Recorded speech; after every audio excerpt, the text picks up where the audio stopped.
Bonjour, je suis Véronique Massier-Jacques, auteure pour Erol, et j'ai publié mon premier roman, N'attends pas que les orages passent et apprends à danser sous la pluie. Le premier mot que j'ai choisi pour évoquer ce roman, eh bien tout simplement, premier roman. C'est le 4e livre que je publie chez les éditions Erol, mais c'est mon premier roman. Avant, j'ai écrit des livres sur l'éducation positive, donc des livres de psychologie. Et là, c'est un tout nouveau projet, pour moi, un tout nouveau bébé. Donc j'ai beaucoup d'appréhension, beaucoup d'enthousiasme, beaucoup d'excitation et bien sûr, j'ai envie que ça plaise au plus grand nombre. Le deuxième mot qui me parle pour définir mon roman, c'est le mot radio. Pourquoi ? Eh bien, pour tout vous dire, au départ, dans mon histoire, mon héroïne Emma devait être avocate. Je trouvais que ça faisait bien, j'avais envie de raconter un peu ce milieu. Et puis je me suis rendu compte que je ne connaissais absolument rien à ce métier-là et qu'à part dire « Oh, on va chez le juge aujourd'hui », j'avais pas grand-chose à dire. Donc je suis un petit peu paresseuse, je me suis dit « Mais de quoi tu vas bien pouvoir parler que tu connais ?» Eh bien la radio. La radio puisque j'ai travaillé pendant plus de 10 ans dans l'univers des médias. Comme Emma, mon héroïne, j'ai été journaliste, chroniqueuse, animatrice. Donc j'ai parlé d'un univers que je connais bien.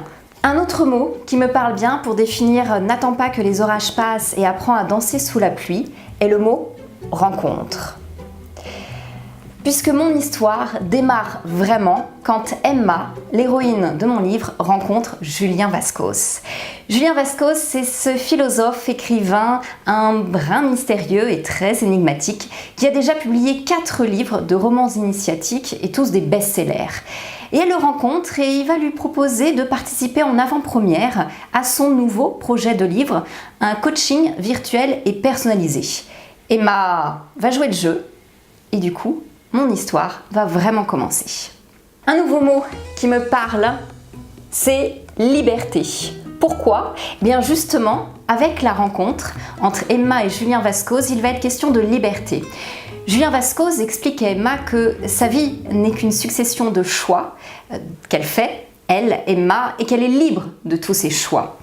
Emma ne comprend pas bien et Julien Vascos va lui montrer que rien qu'un détail, le fait de se lever le matin, c'est un choix. Le fait de décider d'aller travailler, le fait de changer de route, le fait de quitter son compagnon, le fait d'accepter une sortie un soir ou non, c'est un choix et qui définit notre chemin de vie. Enfin, le dernier mot qui me parle pour définir « N'attends pas que les orages passent et apprends à danser sous la pluie », c'est bien sûr le mot « changement ».